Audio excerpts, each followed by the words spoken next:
Bonjour, bonsoir à tous de partout où vous êtes. D'abord, je tiens à vous remercier Balani Biso, Balan continue toujours pour la ville Kalala. On appelle ça cabinet d'information. Il y a solo la République démocratique du Congo. Alors, aujourd'hui, les amis week-end, aujourd'hui, les amis samedi. On a souhaité un bon week-end. Na ba oyo nyonso bazali na Europe, na Asie, na Afrique, na Océanie. Alors, kimia ya Nzambe ezala na bino. Sans plus tarder, nous allons essayer un peu de parler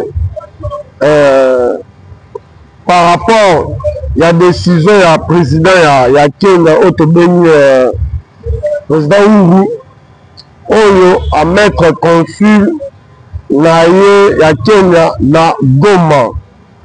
Alors, vous allez directement comprendre que la République a été menacée par plusieurs individus, plusieurs criminels, plusieurs pilleurs ya minéraux na biso. Vous allez comprendre que à part le Rwanda, à part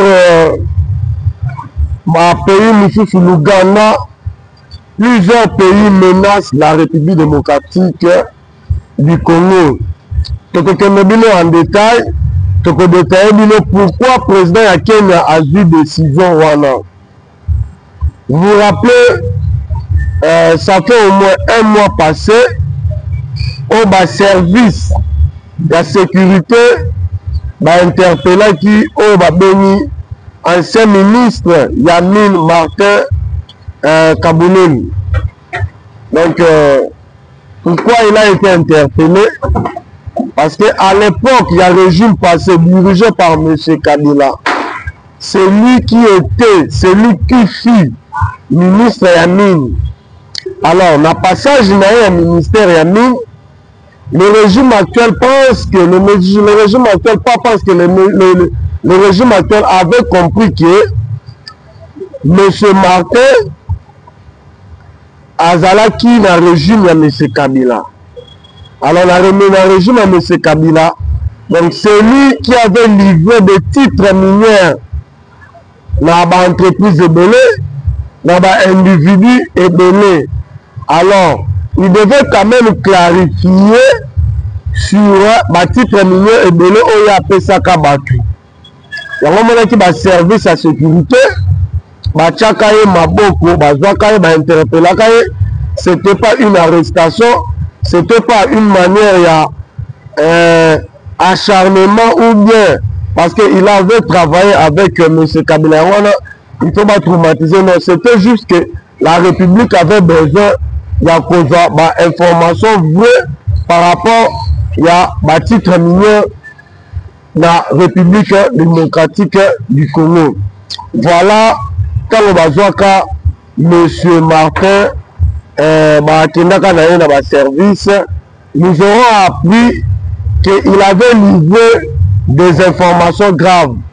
Il avait révélé beaucoup des histoires par rapport à titre minier. Alors, M. Martin, d'après nos informations, ce que nous aurons appris, ils savent que certains présidents de la République, il y a des pays africains, peuvent bénéficier de titre minier de la République démocratique du Congo. Qui en connivence dans Rwanda, peuvent soutenir Rwanda d'une manière ou d'une autre, d'une manière politique, d'une manière diplomatique, d'une manière de guerre. Qui peut soutenir Rwanda parce que qui bénéficier de la République démocratique du Congo, où on a cité plusieurs présidents de la République à pays africains, y compris le président de Kenya, y compris le président Jacob Zuma, ancien président de l'Afrique du Sud, ancien président toujours Afrique du Sud, M. Thabo Mbeki, et puis c'est Denis Sassou Nguesso à Brazzaville, y compris même le président à Sénégal. Alors, maintenant, vous savez bien la position à Kenya pendant Makamu Oyo, il y a République démocratique du Congo, le pays était agressé. Vous avez compris la position du Kenya. La position du Kenya était pour la balkanisation de ce pays. Nous avons vu certaines informations filtrées au Kenya avant de soutenir Rwanda. Alors, frustration de Moutiat. Lorsqu'on a interpellé M. Martin Kabouleni, interpellé par le service, alors il a donné des informations. Et puis, dans cas d'information, le président, l'actuel président de Kenya, parce que je me sens un peu lésé à autant comme parce que c'est un criminel d'État. C'est un criminel, c'est un monsieur au service. Il y a au service à génocide, au service à tuerie, au service à massacre à l'est de la République démocratique du Congo.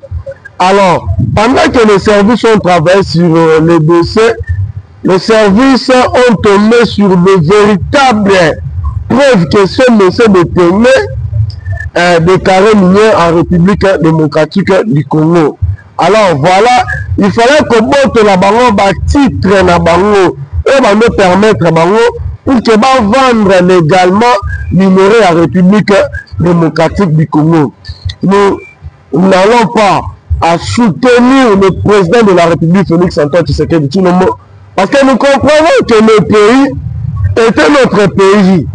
Sur la cartographie, c'est notre pays. Oui, nous sommes des Congolais. Nous sommes des Congolais.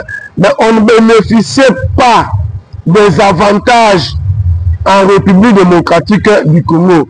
On ne bénéficiait pas de nos minéraux en République démocratique du Congo. Et ça qui sont étrangers, qui bénéficient d'eux.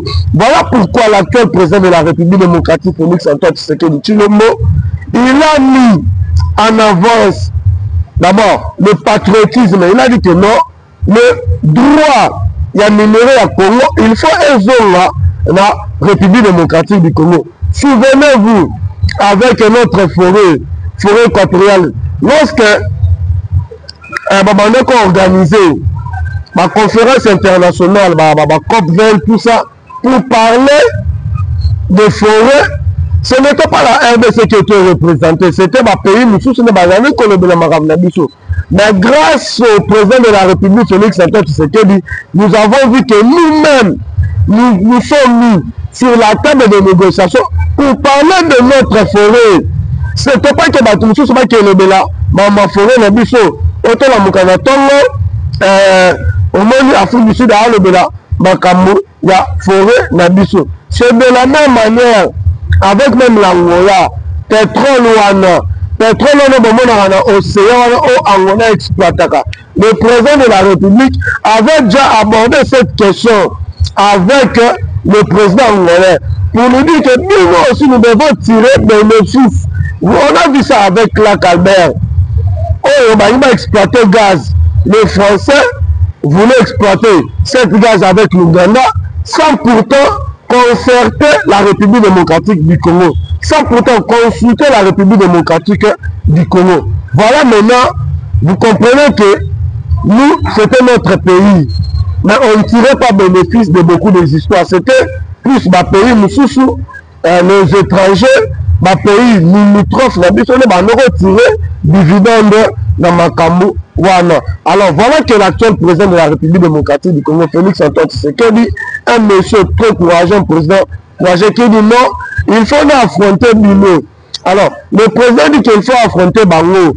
Et le président, avec l'aide de Dieu, avec une moto Sam Melaka, avec une pasteur de l'Obazako Sam Mela, nous savons que Dieu ne va pas laisser le président de la République, Félix Antoine Tshisekedi, parce que Michel Ezaki a récupéré, on a appartenir à la République démocratique du Congo, a joué droit na biso, pour que la République puisse bénéficier de ça, pour que la République puisse quand même avancer.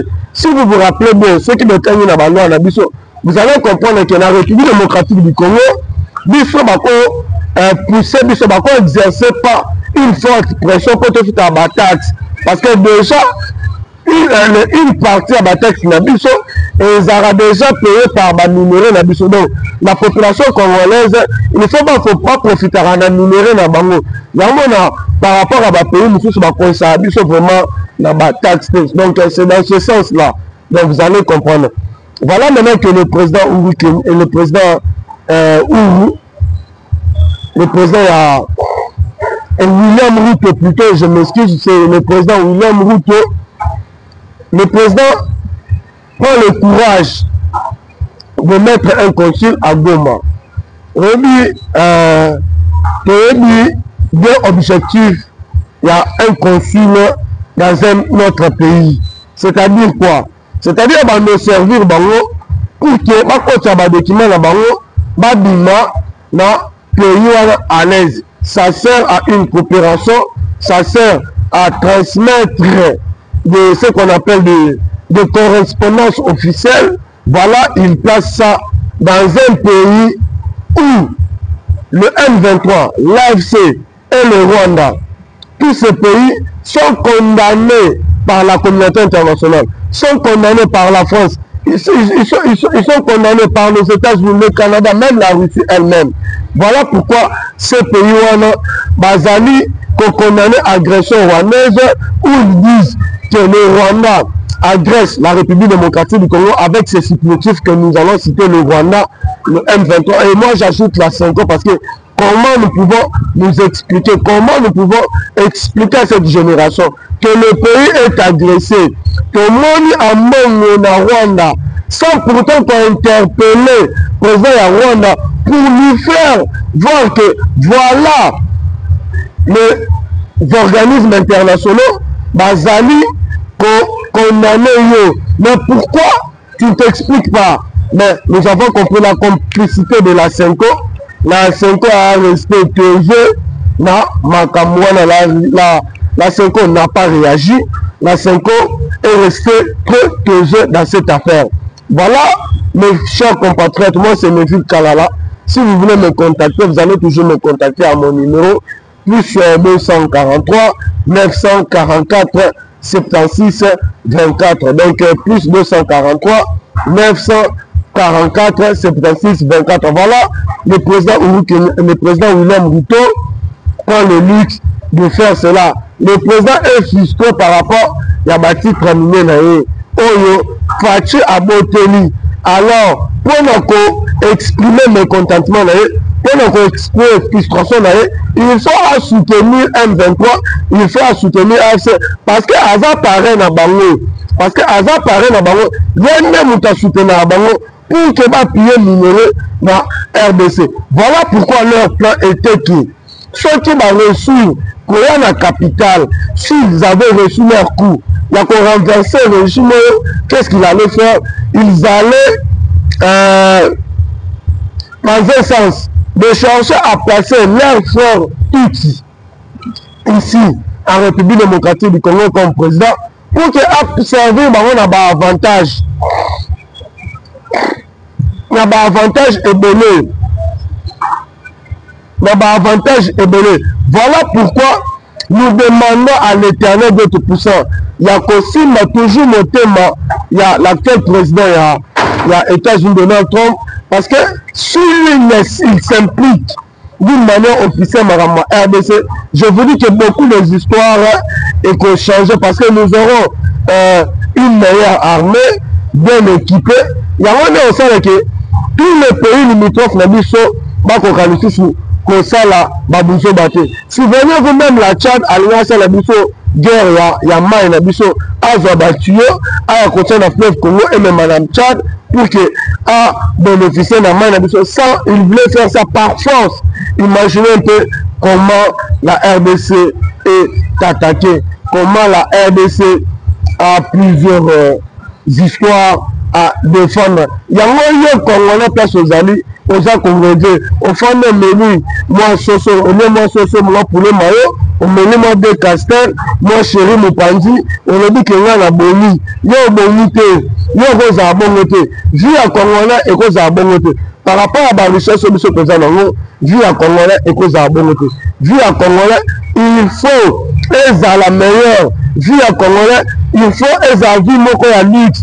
Yango ko se contenter na ba Castel, na Bangoulou, na Kapela. Non, il faut la réveiller pour comprendre que la République démocratique du Congo doit faire face à beaucoup de défis. Voilà ma réaction. Voilà ce que nous allons partager aujourd'hui. Vous allez comprendre que nous sommes tellement, Congolais faut tellement, Congolais faut soutenir le président de la République démocratique Félix Antoine Tshisekedi Tshilombo. Voilà leur plan.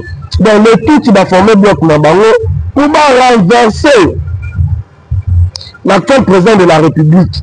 Alors, l'actuel président de la République est un temps de mutation lié. Leur plan était que ceux qui baillent contrôle la République démocratique du Congo, avec le plan activé qui peut le président de la République démocratique, Félix Antoine Tshisekedi, heureusement que Dieu n'a pas permis, c'était pour les mettre en faire tout pour qu'ils puissent leur servir à repérer un titre lié et donné à la République démocratique du Congo. Voilà maintenant le parrain William Ruto, il y a AFSENA M23, il veut s'afficher d'une manière officielle. Il s'affiche maintenant d'une manière officielle que je suis le parrain. Parmi les parrains, il y a AFC dans M23. Pourquoi? Parce que Félix Antoine Tshisekedi Tshilombo a apporté le biso bâti premier dans biso en République démocratique du Congo. Président Félix Tshisekedi a tché biso Libanda. Il y a encore un hypocrite, ce monsieur Sassou Nguesso. Rappelez-vous que le président de Brazza, lorsque Tozaki na Conseil de sécurité à ONU, qui a place dans la République démocratique du Congo. Souvenez-vous que le Congo-Brazza n'a pas voté pour la République démocratique du Congo. Pourquoi le Congo-Brazza n'a pas voté? Parce que même le président Congo-Brazza a abandonné pour bénéficier d'un numéro à la République démocratique du Congo. Voilà maintenant leur hypocrisie, c'est pour vous dire que cette guerre sera longue et populaire. Donc on va nous faire la guerre de partout. De partout. Mais considérez RDC comme Israël. Considérez la RDC comme Israël. Vous voyez, l'Israël a été combattu par la Palestine, l'Israël par l'Afghanistan, tous ces pays musulmans vont combattre Israël. Pourquoi? Parce que Israël est un pays ondambapona. C'est de la même manière avec RDC, est un pays ondambapona. Voilà pourquoi ils vont nous faire la guerre de partout. Mais la seule chose que vous allez retenir, c'est qui est balkaniser parce que nous, la jeunesse consciente, nous allons continuer à mobiliser dans l'émission pour que les Congolais ne se passent à ce moment à élever à l'Oba, République démocratique du Congo, et Zali ya Nzambe. Alors, sans plus tarder, nous allons passer à une autre information que nous allons vous livrer maintenant. Si vous avez compris que la République démocratique du Congo est allée combattu dans le pays et béné, est allée combattu dans le pays à William Ruto. Et donc à moitié, nous avons écouté qu'il y aura, parce que nous ne confirmons pas les informations, parce que les informations faut te confirmer dans le canal officiel, dans le canal officieux. Donc on permet pour que tu confirmes l'information.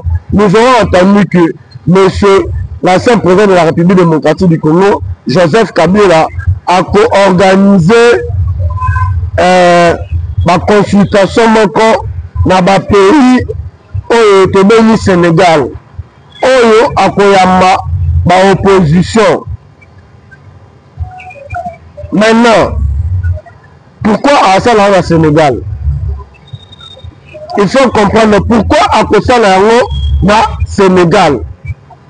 Parce qu'aujourd'hui, la République démocratique du Congo, aujourd'hui, les instances internationales, nous avons vu les experts de l'ONU faire des communications officielles qui disent que Moïse Katumbi et M. Joseph Kabila sont en connivence avec pays, avec le Rwanda pour agresser la République démocratique du Congo. Maintenant, il se sert d'une base arrière, le Sénégal. Comprenez qu'aussi que le Sénégal est parmi les pays qui sont en train de détruire la République démocratique du Congo. Alors, nous entendons maintenant que le PPRD puisse se manifester d'une manière officielle. Parce que le PPRD, il faut communiquer. Parce qu'aujourd'hui, le PPRD considère que c'est M. Kabila qui est leur président. Alors, Chadari, Bino Place Mozali, Boloba, ils avouent les infos. Mais selon l'information que nous avons, nous allons voir beaucoup des histoires, nous allons voir beaucoup de gens vont aller au Sénégal. Il y a des jeunes, des services, tant que comment on a qu'à mouti, à vie la valise dans une Sakanaye, direction aéroport en Djibouti, pour avoir avion à le Sénégal. C'est qu'il y a en politique, que c'est dans le service à des jeunes, bon ça là, on va donner un bec, le bec, caca. Dans mon temps du matin, des jeunes moutous habités, ceux qui ont en politique manquant, agit par valise d'ailleurs. On dans ce France, avant de faire ça, la race calme à Dakar, papa a te metté parce qu'ils vont travailler pour cet intérêt. Ils vont travailler pour détruire la République démocratique du Congo. Ça, c'est une interpellation que vous allez comme ça là, dans le service, dans la sécurité, comment ils doivent quand même se prendre en charge. Maneko, il y a une vidéo qui est en train de circuler sur la toile. Une vidéo qui est en train de circuler sur la toile. Donc comment est-ce que la vidéo ezali bandeko na biso oyo bakena ko bunda bitumba. Je vous montre la vidéo. Bakena ko bunda bitumba. Vous allez voir. Bakena ko bunda bitumba. Regardez la vidéo. Oyo bomon oyo. Donc je vais vous expliquer, vous voyez très bien, je vais vous expliquer la vidéo. Bandeko oyo bomone ezali bandeko oyo bazali ba force spéciale oyo tobenga awa bachikata bamura bazalaki bango nde barésistaki na est ya République démocratique du Congo contre l'agression rwandaise. Alors, ce sont les éléments de l'armée congolaise qui ont été capturés par l'armée rwandaise. Alors, comme la personne qui n'a bango, ma famille n'a bango, ma bani qui maltraité bango. Alors que bango étant que baza baguerrier, qu'est-ce qu'ils ont fait?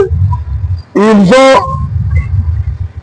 pris leur temps, il y a qu'on se concerter, bazita na bango, il y a qu'on se concerter. Alors, quand bazita na bango, on se concerter, ba monter stratégie na bango. Ba dit que non, biso toza ba commando. Biso, il faut te servir République jusqu'à notre sacrifice suprême. Biso toko limate, ba wane oyo, ba boma biso. Biso toko limate que ba wane oyo, ba za contrôle na biso. Non. Ils ont refusé. Ba boyi, ba monter autobeni plan B. Plan B ba monter, ba kimi. Bakini, à l'heure où je vous parle, Bakini plus de 200 militaires. Bakini plus de 200 militaires.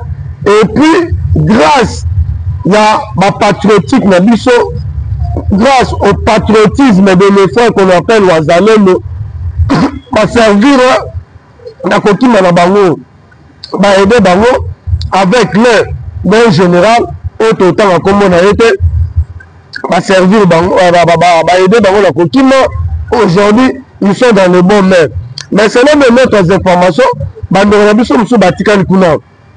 alors, tokosanga bango pe bamonte bastratégie na bango ebele pour que barejoindre armée na biso balongwa na maboko ya banguna. Je pense que notre émission est arrivée à la fin, mais tokoyebisa bino ba peuple congolais lelo avion moko ekweyaki na Kisangani eza petit porteur ekweyaki olamuki na tongo bu information yeli biso qu'avion ekweyi. Nous avons tenté à okende pe na basource na biso mpona koyeba finalement avion ekweyi nini, c'est quel problème. On nous dit que juste là baza kokakoka koidentifier avion wana te. Et vous savez bien le bien que objectif il y a lelo M23 na ese ezali bazwa Kisangani parce que so bazwa Kisangani et ko permettre bango ba avancer.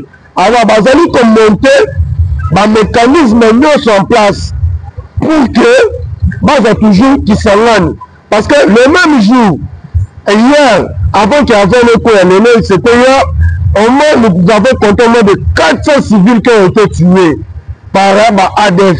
Bayaki ba metaki un peu kosala moi eloko na bango, ils ont tué plus de 400 civils. Heureusement que grâce au général John Boya na ba service na ye ba déjouer na attaque ko permettre que bazwa ville ya Kisangani ba déjouer na attaque wana. Alors ba frapper makasi frappé makasi omoni toza kosenga tout jeune azala sensibiliser pour commettre fin na agression rwandaise. Je pense que na mokolo na biso lelo émission esili tokuta sous le pour te partager ba information ya malunga. Merci beaucoup.